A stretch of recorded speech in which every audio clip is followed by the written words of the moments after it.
వైజాగ్ కేంద్రంగా రైల్వే జోన్ను ఏర్పాటు చేస్తున్నట్లు ఏదైతే కేంద్ర ప్రభుత్వం గెజిట్ విడుదల చేయడం జరిగింది.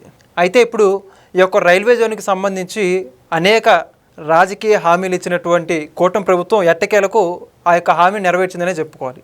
మరి అయితే ఇదే అంశానికి సంబంధించి పూర్తి విషయాలు తెలుసుకోవడానికి మనతో పాటు ఉన్నారు సీనియర్ జర్నలిస్ట్ డివి శ్రీనివాస్ గారు. సార్ నమస్కారం అండి. సార్ మొత్తానికి ఆంధ్రప్రదేశ్ రైల్వే జోన్ కళ అయితే సాకారం అయిపోయింది. దానికి సంబంధించి కేంద్ర ప్రభుత్వం గెజిట్ కూడా విడుదల చేసింది మొన్నటి రోజున.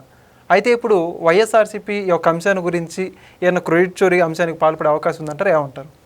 అంటే మరి వాళ్ళ డిజార్డర్ అదేగా, అదేదో సిసిడి అన్నారు లోకేష్ వీళ్ళందరూ మాట్లాడుతూ, ఇది క్రెడిట్ చోరీ డిజార్డర్, భోగాపురం ఎయిర్పోర్ట్ అదే డిజార్డరు, గూగుల్ డేటా సెంటరు అదే డిజార్డరు, ఇప్పుడు ఇది కూడా అదే డిజార్డరా?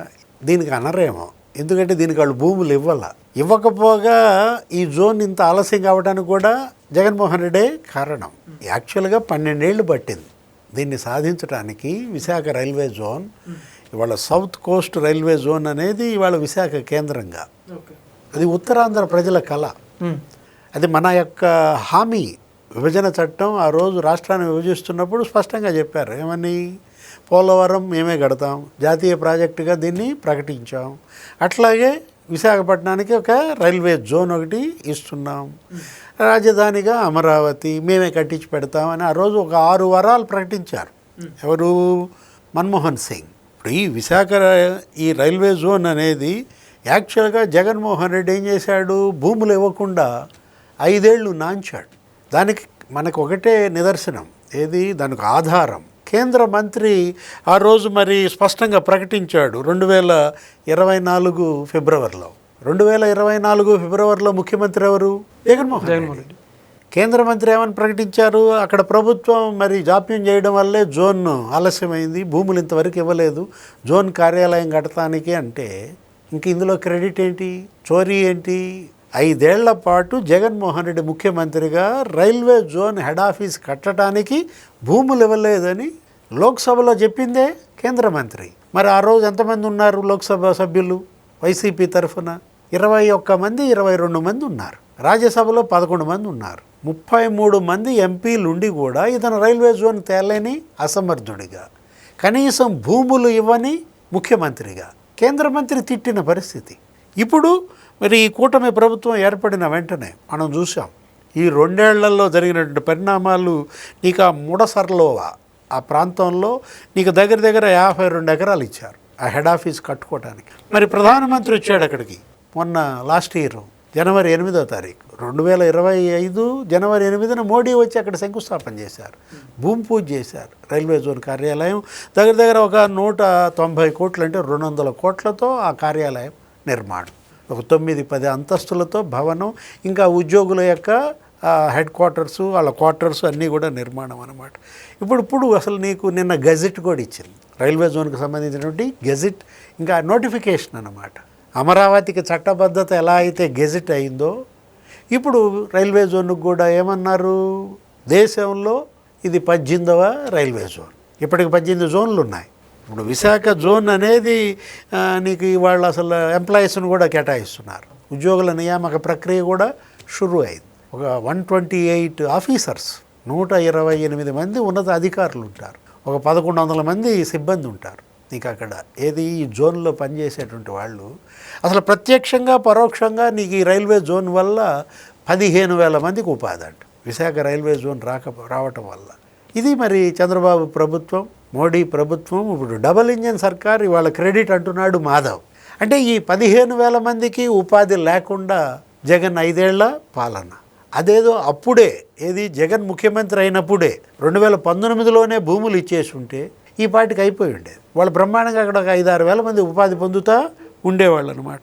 దీనికోసం నీకేం చేశారు? ఇప్పుడు ఈ సౌత్ సెంట్రల్ రైల్వే సికింద్రాబాద్ దానిలో కొన్ని ప్రాంతాలు దీనికి కలిపారు. అట్లాగే నీకు అక్కడ ఏది ఈస్ట్ కోస్ట్ రైల్వే భువనేశ్వర్ కేంద్రంగా దానిలో కొన్ని ప్రాంతాలని దీనికి కలిపారు. ఇప్పుడు వాళ్ళు ఏమంటారు? సాక్షి మీడియా ఏమని రాస్తోంది? కేకే లైన్ పాయే అంటున్నారు. కేకే లైన్ ఎత్తేసారు, దీంట్లో కలపలేదంటారు. ఇప్పుడు ఏది లాభసాటో, దేనికి ఎంత అవసరమో అటు సికింద్రాబాద్, ఇటు భువనేశ్వర్, ఇప్పుడు విశాఖపట్నం మూడింటికి ఇవాళ సమానంగా పంపిణీ చేసుకుంటూ వచ్చారు. అటు సికింద్రాబాద్కి తగ్గించలేదు, భువనేశ్వర్కి తగ్గించలేదు.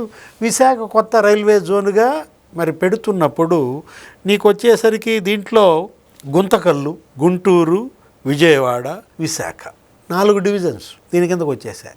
దీని కిందకి విశాఖ రైల్వే జోన్ కింద. ఇంతకుముందు వాల్టేర్ డివిజన్ అని ఒకటి ఉండేది, అది లేదు ఇప్పుడు. ఇక వాల్టేర్ డివిజన్ ప్లేస్లో విశాఖ డివిజన్ వచ్చేసింది. అంటే 4 డివిజన్లు అన్నమాట. అటుకన్నా ఇదే పెద్దది ఒక రకంగా చెప్పాలంటే. సౌత్ సెంట్రల్ రైల్వే కన్నా, లేకపోతే ఈస్టర్న్ సెంట్రల్ రైల్వే కన్నా సౌత్ కోస్టల్ రైల్వేనే ఇవాళ పెద్దదన్నమాట. ఏది ఇప్పుడు ఈస్ట్ కోస్ట్ రైల్వే చెప్తున్నా. East coast railway Bhubaneswar headquarters. అది కేవలం 2 డివిజన్లే దానిలో ఉన్నది. 3 డివిజన్లు అటు సంబల్పూర్, నెక్స్ట్ రాయగడ, ఆ తర్వాత ఏదో సవరించిన ఈ ఖుర్దా రోడ్ అనే ఒక డివిజన్. 3 డివిజన్లతోనే నీకు east coast railway Bhubaneswar quarter. Next ఇది సౌత్ సెంట్రల్ రైల్వే సికింద్రాబాద్ కేంద్రంగా నీకు తెలిసిందే, ఎస్సీఆర్ అంటాం. అసలు ఇది వచ్చేసరికి నీకు దీంట్లో హైదరాబాద్, నాందేడ్, సికింద్రాబాద్ డివిజన్. ఓకే, కొంచెం చేంజ్ చేసినటువంటి సికింద్రాబాద్. 3 డివిజన్లే. అంటే సౌత్ సెంట్రల్ రైల్వేలో 3 డివిజన్లు, లేదు ఈస్ట్ కోస్ట్ రైల్వేలో 3 డివిజన్లు. కానీ మనకు పెట్టినటువంటి ఈ విశాఖ కేంద్రంగా ఇప్పుడు ఈ సౌత్ కోస్ట్ రైల్వే జోన్లో 4 డివిజన్లు వచ్చాయి.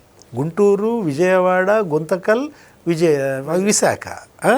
ఇవాళ మరి ఉత్తరాంధ్ర పండగ ఒక రకంగా చెప్పాలంటే మొత్తం విశాఖ ప్రజల యొక్క చిరకాల వాంఛ ఇది. ఏది జోన్ జోన్ జోన్ అని అసలు మామూలుగా ఉండదన్నమాట.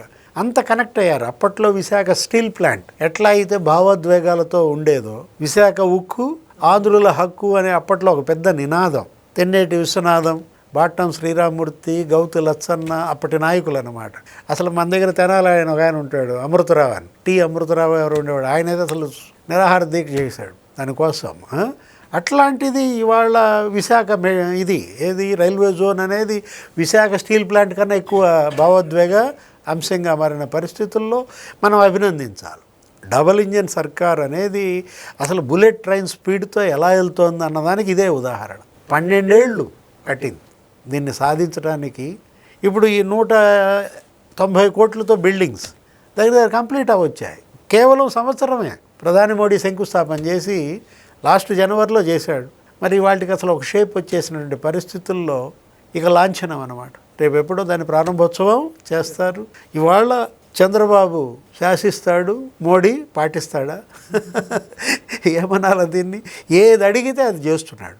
ఎప్పుడు రమ్మంటే అప్పుడు వస్తున్నాడు, భూమి పూజ చేస్తున్నాడు, లేకపోతే ప్రారంభోత్సవాలు చేస్తున్నాడు, టెంకాయలు కొడుతున్నాడు, వెళ్ళిపోతున్నాడు.